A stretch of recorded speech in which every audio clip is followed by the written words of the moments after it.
Shabbat Shalom, my friends, and welcome to our Torah conversation. It's good to be back home after what was 2.5 weeks on the road. I hope that all of you have found safety and relief from the challenges thrown at us by nature. What a period of time.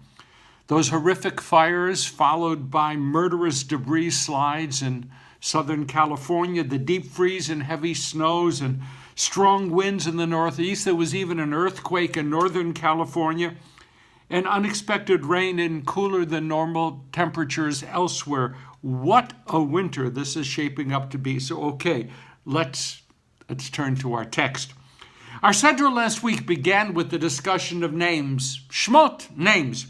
And this week, as we read Vaera, beginning with Exodus chapter 6, verse 2, we are still in the name game. Moses is having terrible trouble in getting his message of freedom across, both to the Israelites and to the Egyptians. So he turns to his people to try to solidify an important linkage. Quote, "The God of Abraham and of Isaac was known to you as El Shaddai, the mountain God. But Adonai, the God who spoke to me out of the burning bush, is that very same God as El Shaddai. God's names might differ because God manifests the divine will in a variety of ways. Fine. But don't be confused. The God of Abraham has not forsaken us. El Shaddai and Adonai are the very same. God's promises will be kept. God will safeguard those divine promises. Your period of slavery will soon be at an end." Now, to drive that point home, God gets very specific here with 4 distinct commitments regarding the deliverance of the Israelites from Egypt. Now, pay heed. V'hotzeti, I will bring you out. V'hitzalti, and I will save you. V'ga'alti, and I will redeem you. V'lakachti, and I will take you. V'heveti, and I will bring you into the land of promise. But wait a moment. I said 4 promises, and there seemed to be 5. Bring you out, save you, redeem you, take you, bring you in. So the rabbis debated this problem endlessly. The first 4 promises, as we all know, are enshrined in the 4 cups of wine we drink during the Passover Seder. But what about that pesky 5th promise? Is bringing us into the land a promise of redemption, or maybe it's something else? At the end of the day, how do the rabbis deal with this? We get from the rabbis of old one big Talmudic shrug. Tekum. Tekum is an Aramaic word that means, let it stand, we can't figure this one out. But tekum is not written in full with all of its letters. What we actually have is teku. Teku. Taf, Yud, Kuf, Vav. Teku. The mem is left off. With a touch of playfulness along with their search for certainty, the rabbis then take that big Aramaic shrug and find in it a deeper meaning. Taf, Yud, Kuf, Vav stands for Tishbi, Yetaret, Kushiot, Uvayot. The Tishbite will resolve all such questions and conundrums. And who is the Tishbite? Well, we know.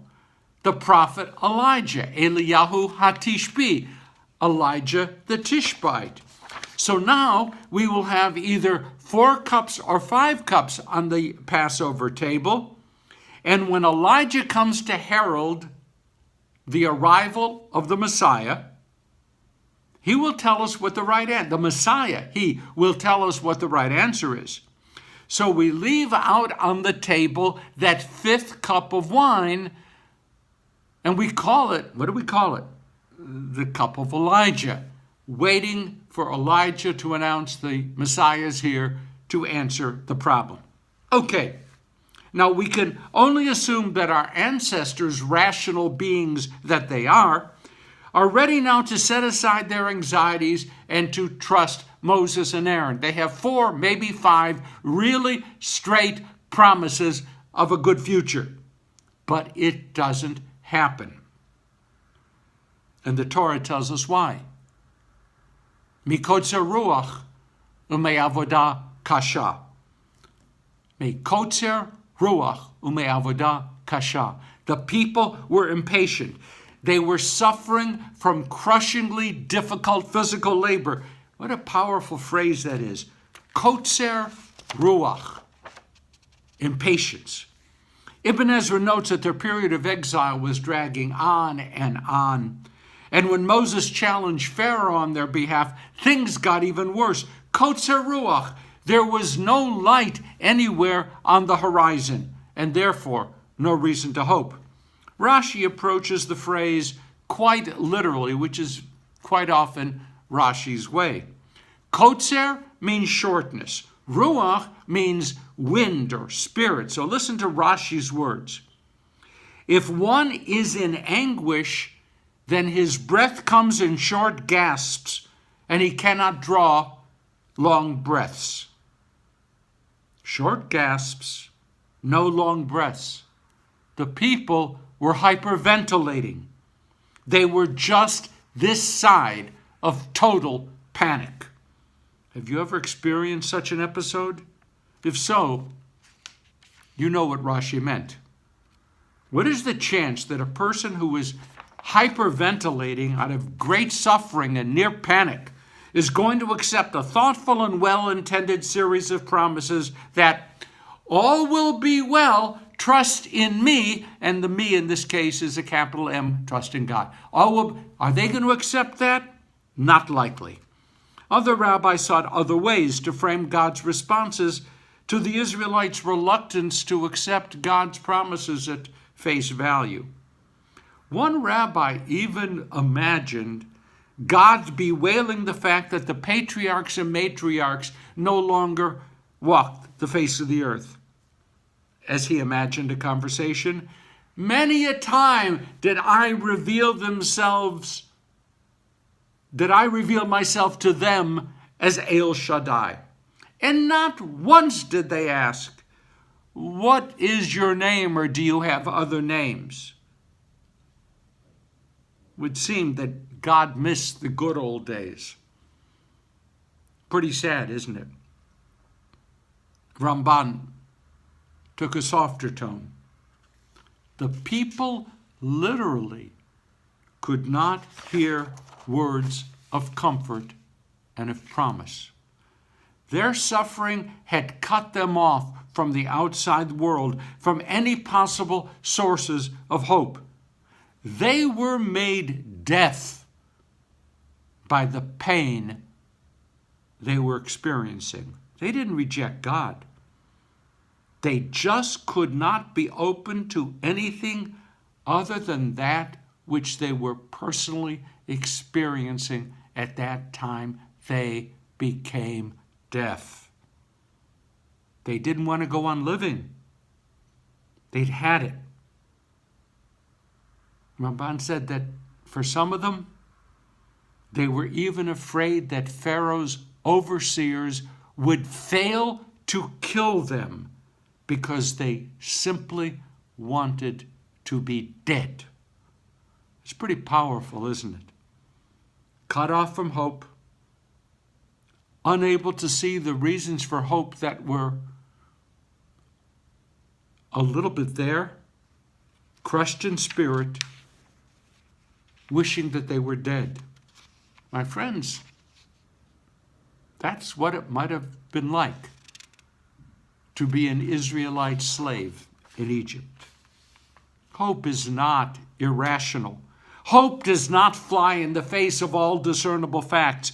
And hope is not one size fits all things. Even those whose lives are nearing an end may have hope about how they will meet their end. Hope about how they will be remembered. Hope that their lives will have had lasting meaning. Those who have fallen may hope that they can learn to walk more upright through life. Those who are suffering from real pain, from real loss, from real defeat, may yet hope that they can find meaning and purpose in their pain, their loss, their defeat. I didn't say find a reason for that suffering, but at least perhaps to find meaning. But to be deaf, to be willfully deaf to any possibilities that may lie ahead, is perhaps the greatest defeat of all. Kotzer Ruach can steal from us whatever our brief lives might make possible. Kotzer Ruach can keep us slaves, even when there are doors that might be opened, even if just a crack. Kotzer Ruach can strip from our hands any strength, any opportunity to allow us to see even the faintest glimmers of a reasonable hope, even in the most dire of circumstances.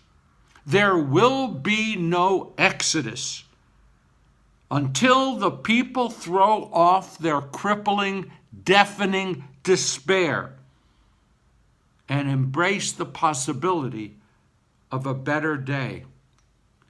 And for us, I suspect it is very much the same. The message from this week: hold fast to hope, my friends. Hold fast to hope. Okay, that's it. Shabbat Shalom. Have a wonderful weekend, and hear the word, and I hope that you will share our conversation with others. Just hit the button, share. Shabbat Shalom. Have a great week.